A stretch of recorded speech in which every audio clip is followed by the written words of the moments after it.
ఎన్నికల ముందు మేము ఏదైతే చెప్పామో తెలుగుదేశం, జనసేన, బీజేపీ, ఎన్డీఏ ప్రభుత్వం చెప్పిన విధంగా ఉచిత ఇసుక విధానాన్ని అమలు పరుస్తూ ఉన్నాం. ఈరోజు ఆ బృహత్తర కార్యక్రమానికి ప్రారంభోత్సవం చేయడం జరుగుతూ ఉంది.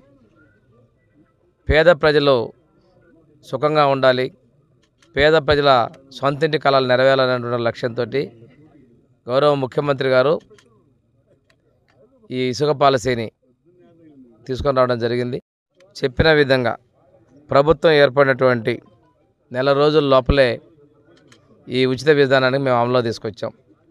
ఒక్కసారి గమనిస్తే బాబు షూరిటీ భవిష్యత్ భరోసాలో భాగంగా